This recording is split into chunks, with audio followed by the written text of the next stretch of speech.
Brian's family lived very poorly. He wore old clothes, but he was confident and had an inquisitive mind, and for that he repeatedly received praise from the astonished teachers. His classmate Vivian disliked this newcomer from the first day of his appearance at school, and he irritated her immensely. Her father was a big shot in the city. He had a business, influential friends, real estate, and a beautiful wife. Vivian's favourite activity became teasing Brian and humiliating him in public. She found special pleasure in embarrassing him and setting other classmates against the boy. One day Brian went into the store before school to buy a bun for lunch. Suddenly Vivian spotted him and passed by demonstratively, and when she noticed the clutched change in Brian's hand, she hit him on the hand. Coins with a jingle scattered on the floor. "Oh, looks like someone's going to be out of lunch today," Vivian said with an angelic voice, and her eyes stared at Brian triumphantly. "Here, take it."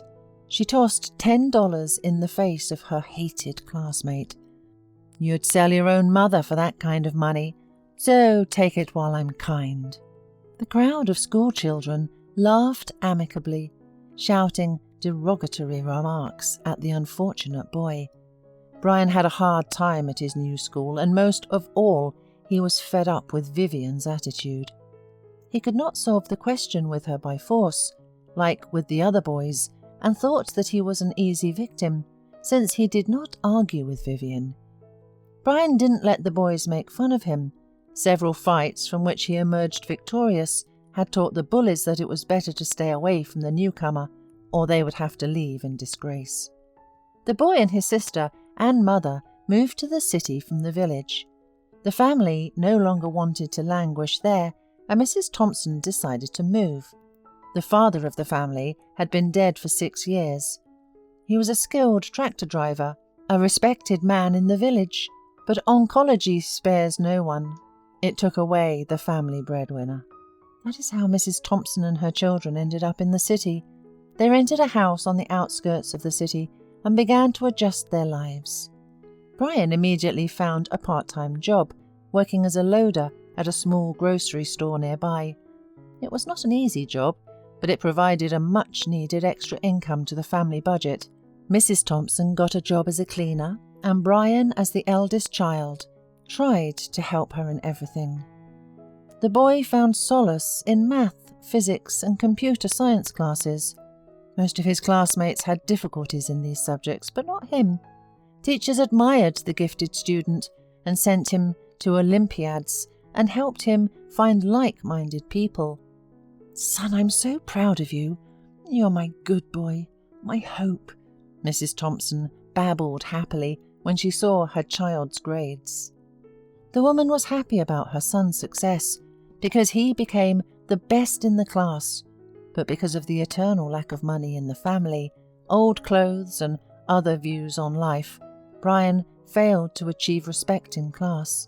He often envied those silly classmates who kept up with the times and looked modern. People paid attention to them. Girls sent them love notes, while he was alone in class. One evening there was a serious conversation between mother and son. "I've told you I'm not going. Why do you want to waste your money?" resented Brian, who did not want to discuss his true desire to be away at prom. "You don't need to think about the money," the mother coaxed him. "I'll get it, and we'll buy you a great suit. I want you to relax and have fun, too. It's a school prom. There'll be dancing, a concert." "It's a useless activity. I'm not interested," the boy repeated. "Nobody likes me there. I don't see any fun in propping up the walls all night." Almost 10 years have passed since those unpleasant and bitter school days. It was not a good time for Vivian's family. Her father became seriously ill and passed away. Her mother, who had always delighted the eye at society parties, turned out to be quite far from running a business. After several unsuccessful transactions, the company went bankrupt. Vivian was beyond angry with her mother. "Why are you doing this to me? Didn't you and Dad have any plan for an occasion like this? Why haven't you taken care of it? I've never worked and never intended to, screamed the girl in hysterics. The mere thought of having to report to someone and count the money made her terrified. Honey, what can I do? Your daddy was our only hope.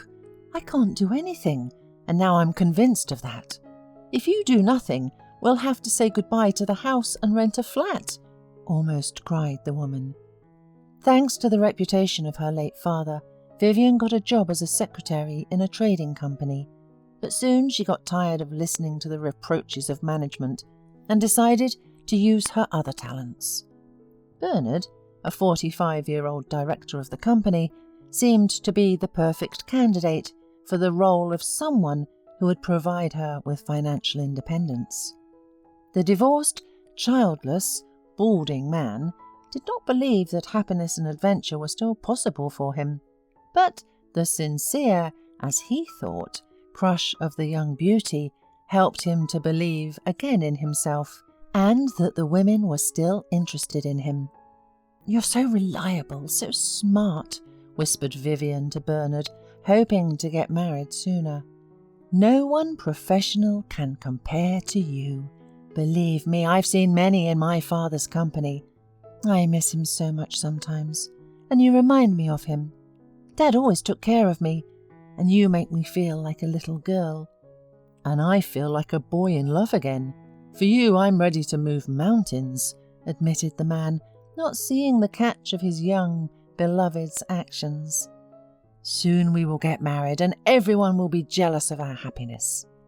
After the wedding, Vivian got a taste of the luxurious life again. Expensive restaurants, resorts, and again she didn't care how much she wasted on beauty industry masters. But soon Vivian's fabulous life came to an end once again. One day Bernard came home completely drunk, and when Vivian asked what was wrong, he pushed some folders, a picture frame, and a glass of whiskey off the table in a burst of anger. The owner of the company, the fool, anointed some youngster to take my place. He said that my methods were outdated, that I was not showing the right results. But I've given my whole life to this company.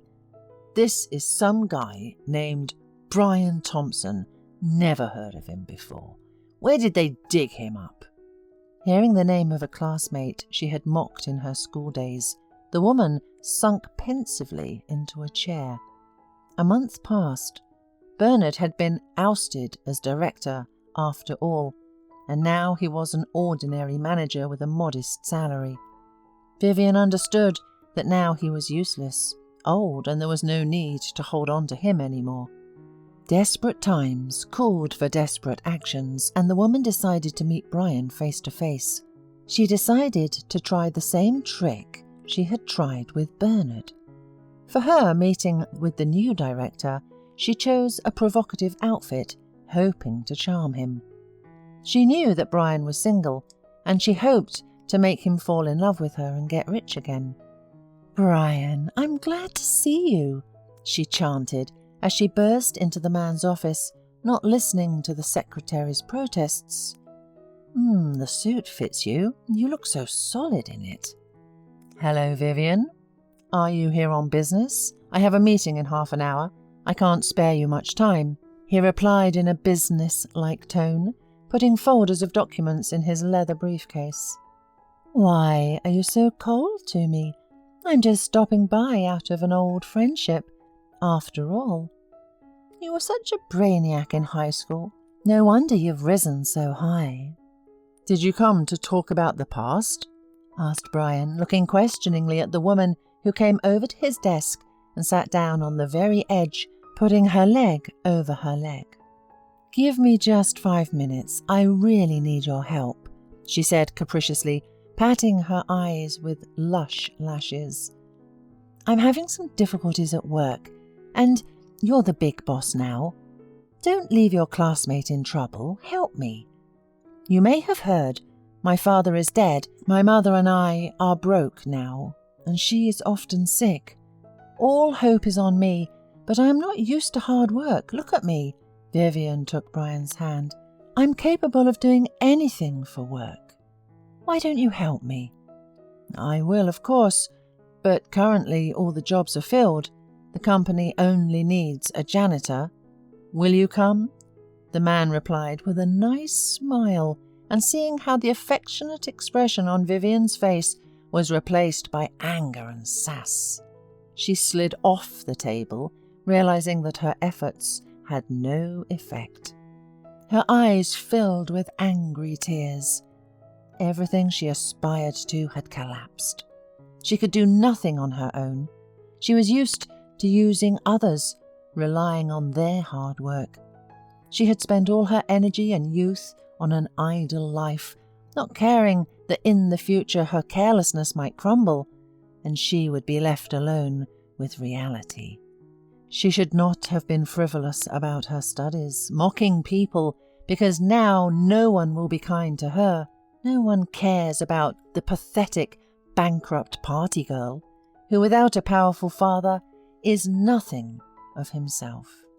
Vivian hurried to leave the office of a man, but he called her when she already grabbed the door handle.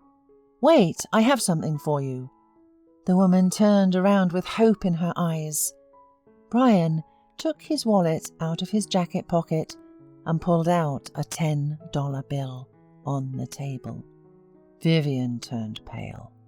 "What a rotten man you are," shouted Vivian. "I'm just paying you back," shrugged Brian. From then on, Brian never thought of Vivian again. He successfully coped with the duties of the director and earned the respect of his subordinates.